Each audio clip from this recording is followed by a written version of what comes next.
Hey everybody, Patty Ann here. Listen, I got a question to ask you guys. So I've made this mug already, right? It has a name on it now, right there. And I just did this on one of those canvases. And I'm not sure if you think, what do you think?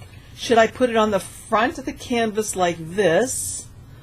Or should I make it one of these reverse canvases, maybe even stain the canvas and put it in like this? Which way do you like it better? Okay, I gotta run. My sister's calling.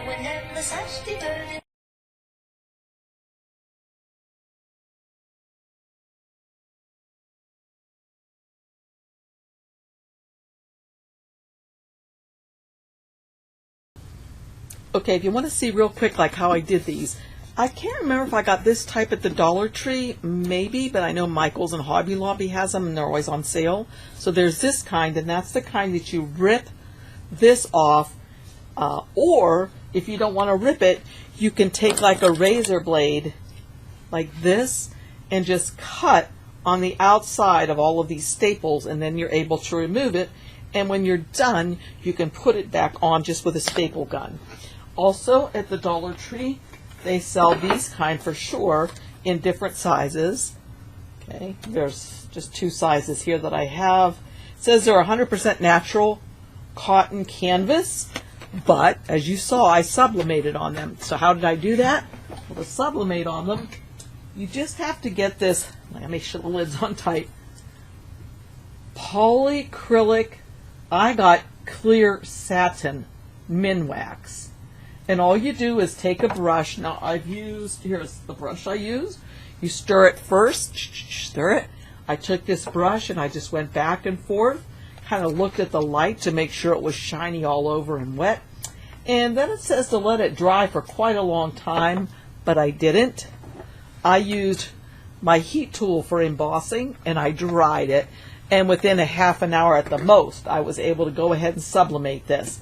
When I sublimated on it, I did it for 60 seconds at 400 degrees. Be careful when you take the paper off because it might stick a little bit. Just take it very gently off.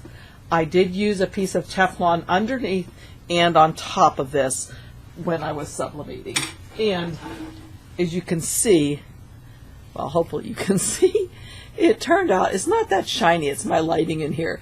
It turned out really super cute, and I think these would make wonderful gifts. You know, you could put family portraits on here. You could put scenery on here. What a nice way to be able to decorate your house, right? You could do Christmas things.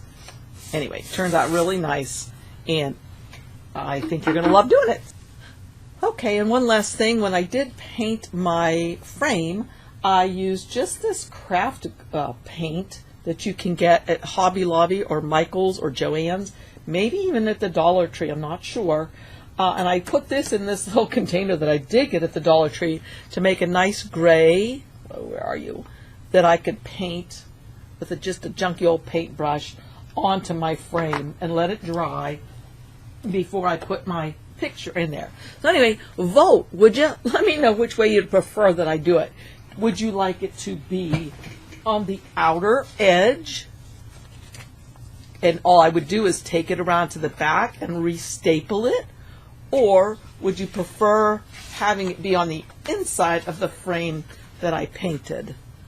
I'd love to hear what you have to say because I'm just not sure what to do. So thanks so much for joining me. Hey, if you like my videos, please give me a thumbs up and subscribe. Hit the bell so you're notified when I have a new video. Thanks again. Bye, y'all.